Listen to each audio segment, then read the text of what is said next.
All right, so hi everyone. My name is Thin, and first of all, I'd like to say thank you to the jury for giving me the audition opportunity, and also to Joe and other members of the group of the QCMX group for being incredibly supportive towards me during my application process.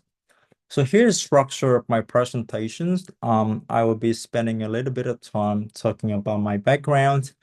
And then I'll be talking about my past research on the transplant Qubit, and then it will pave the way towards my PhD project about a charge party protected qubit. And then I have some concluding remarks. So about my background, I've obtained a bachelor degree in physics at the Hanoi University of Science in 2024. My thesis was about high fidelity control of superconducting qubit. And then I was motivated to go to France for my graduate studies. Now, currently, I'm a Master M2 student in the Quantum Light Materials and Nanosciences program.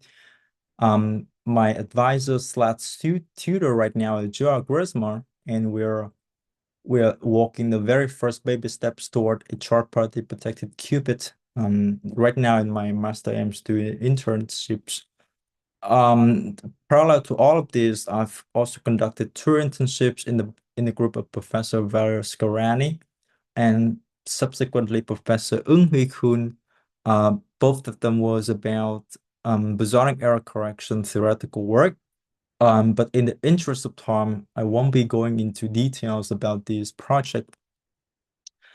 So that was my background. I'll talk about my past research. But the transplant qubit, so the basis element that you have in this type of circuits that is that you have the junction tunnel junction that you can think of as two pieces of superconductors sandwiching a thin insulating barriers that has millions of conduction channels, but that allows for pairs for Cooper pairs to traverse one from one island to the other, but with a very small probability.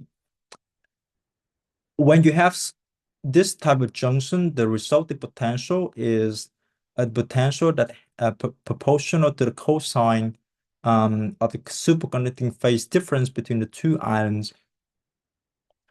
Now you can make a circuit out of it with the tunnel junction parallel to a capacitor. And then you basically have a transport circuit that you can think of as a massive particle of mass C, capacitance C, living in a slightly anharmonic potential. You can actually control the system quite well by coupling the charge degree of freedom, which is represented by the operator N, to an AC voltage source represented by the V classical field over here, that you can really think of them as classical microwave photon. And then you can send the microwave photon down the line to interact with the system in some way. And you can actually, if you let the field turn on long enough, you can see coherent Rabi oscillations between the eigenstates. And in this research, we can find the dynamics of the circuit to just the three lowest energy state, namely G, E, and F, so that you have a Q-trit or tree-level systems. Now, if you're willing to play along with these microwave photons, you can change the phases of the photons to realize Z rotations along the Z-axis on Bloch sphere, or you can change the amplitudes of the envelope of these photons to realize arbitrary rotations. And then if you choose a series of microwaves um, careful enough, you can actually drive the system towards a coherent superpositions of all three eigenstates. So in the language of quantum computing, you should actually implement the Hadamard gate. And the Hadamard and the Z gate actually allows you universal control over one qubit. So that brings us to that this universal control actually allows us to conduct an experiment to simulate neutrino oscillation. So the idea was that we were able to map the three mass eigenstates of a qubit to the charge eigenstate of a transmon, and you can drive the transmon in a ways that the net effect, the net dynamics of the transmon actually emulates the unitary evolutions of a real neutrino particle. This resulted in our first paper, my first paper with the group that was published in PRD in 2023. Now there comes the second project where I really have taken a leading role in the project.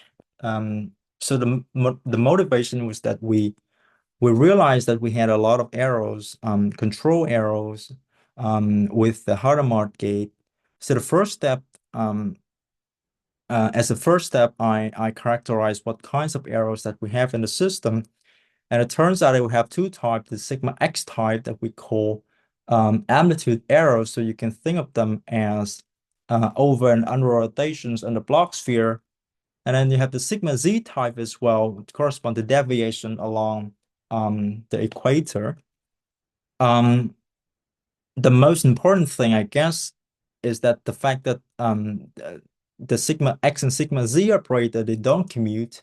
So the two error types would interfere, and sometimes you're gonna have a hard time trying to distinguish them.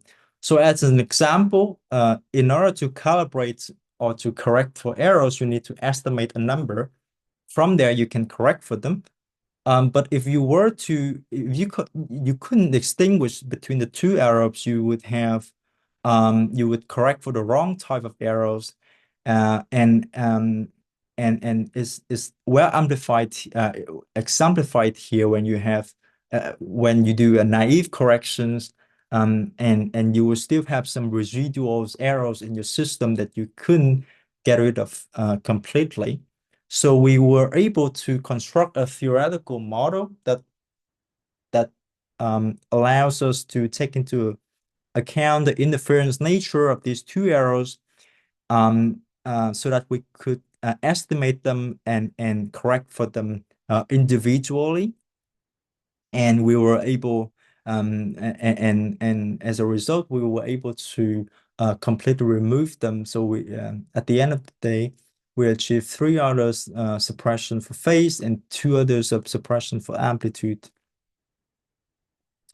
Now comes my third project, which is the project that I'm currently working on, and will be continuing during my PhD, which is about charge parity protected qubit.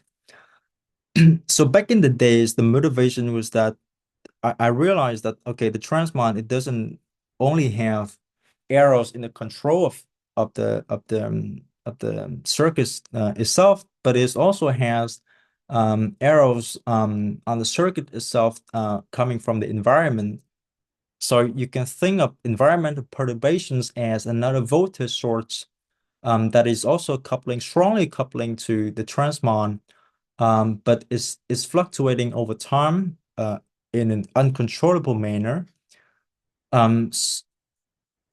So it induces what we call decoherence effect, which basically means that after some time, your circuit looks exactly like a classical circuit. It's not quantum mechanical anymore. So people actually develop quantum error correction to correct for this sort of effect, which is to fight back decoherence, basically. But quantum error correction has its own problem. Sometimes you run into hardware incurred overhead when that is the situation when you need to have a large number of physical qubits to realize just one logical qubit. So we are physicists, we can actually step back and ask even harder questions, but in some sense, not an engineering question anymore. What if we could build a qubit that has intrinsic protection built in at the hardware level? So the transmon, it actually belongs to a larger family of qubits that has only partial protection against one type of error. On the other hand, you can construct even more complex circuit designs, but in exchange for better protections. And in my PhD, thesis, we are motivated to look into the so-called 0 pi or cosine 2 phi qubit.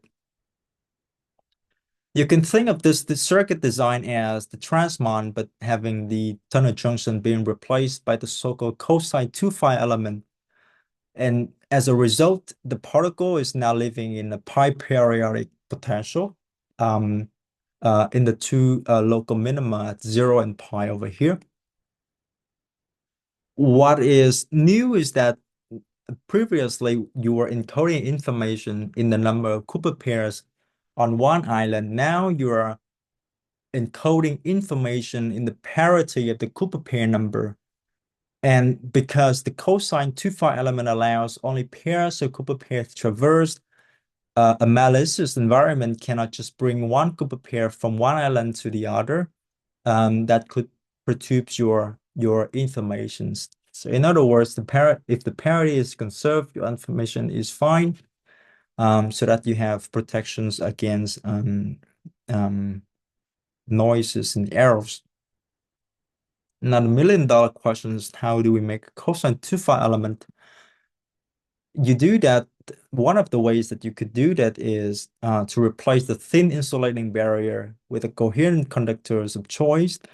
This conductor has only a handful number of conduction channels, but each conduction channel has a very high probability to let pairs of Cooper pair to traverse through the islands, from one island to the others, right?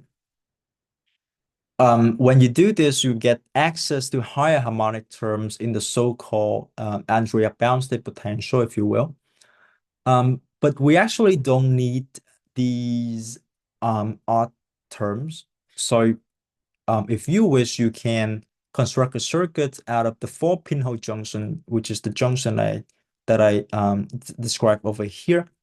You can make a circuit out of 4 of them, and then you have 3 superconducting loops through which you can let magnetic flux to thread through, and you can sort of tune the system into the protected regimes by these magnetic fluxes, in which you would have disruptive interference of odd harmonic terms and constructive interference of even harmonic terms. So at the end, you would cross out these odd harmonic terms in the potential, and you're left with a cosine 2 phi element.